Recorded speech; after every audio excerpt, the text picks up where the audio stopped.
our barangay kapitans, hinaot usab na ayaw tao ninyo padriban sa mga paras kaayo mag-drive. Please remind your drivers na dili mag-overspeeding o mag-basic maintenance usab. Ang pahimangno sa gobernador ngadto sa barangay hangtod ang mga drivers atol sa napahigayong blessing and turnover ceremony sa patient transport vehicle sa Capitol Ground, Dakbayan sa Malaybalay. Diin kasiyaman og isa ka emergency vehicle ang natunol na sa second batch distribution diin gilangkuban kini sa distrito nga niya sa probinsya. Misaksi niini ang pipila ka membro sa sangguniang panlalawigan ubos sa pagdumala sa Vice Gobernador. Pagpamatuod nga diri sa lalawigan sa Bukidnon nagkahiusa ang tanan aron sa pagpaabot sa mga batakan nga serbisyo. Apan ubot atong naon, this is going the extra mile kini ino nakit-an karon mga nindot kay nga mga PTV. Una pa kini gitunol ngadto sa mga benepisyaryong barangays, gipaagi kini sa blessing alang sa tumong nga makalahutay sa pag-alagad ang sakyanan inubanan sa luwas nga pagmaneho og sa hayag nga pag-alagad ngadto sa mamahimo unya mga pasyente sa managlahing barangay ning lalawigan. Tumong niini nga mahatod ang mga pasyente sa balay Tambalanan alayo na sa Healthcare Act. Hinungdan niining pagpagawas sa pundo nga may balor dool 140 milyones ka pesos gikan sa Provincial Government Office sa Provincial Disaster Risk Reduction and Management Fund.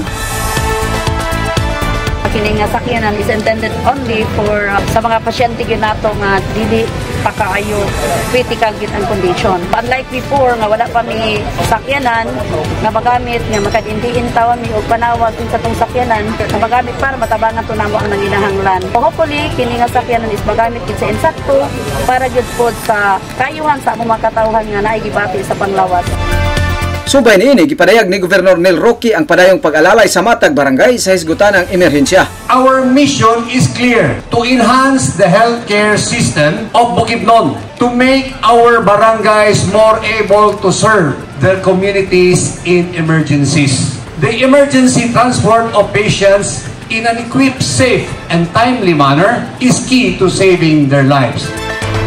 Sa kasiyaman og isa ka PTV, upat niini ang aniya sa lantapan ning second batch emergency vehicle distribution. Gani diha usab si Honorable Erne de Vivar, usa sa misaksi sa seremonyas. Gilangkuban na ang barangay Basak, Kibangay, Kawayan ug barangay Bugkaon. A big thanks God no, Gob, sa kaning kahigayunan nga naapil ang among barangay karon sa second batch. Nabutiag usab sa amahan sa probinsya ang posibleng pagpagawas sa third batch sa PTV. Sa third batch, atong target basing mas daghan ang PTV nato makabot by next year. It is because atong sang gitiwas ang mga panghinanglanon nga mga gamit sa atong Provincial Disaster Office.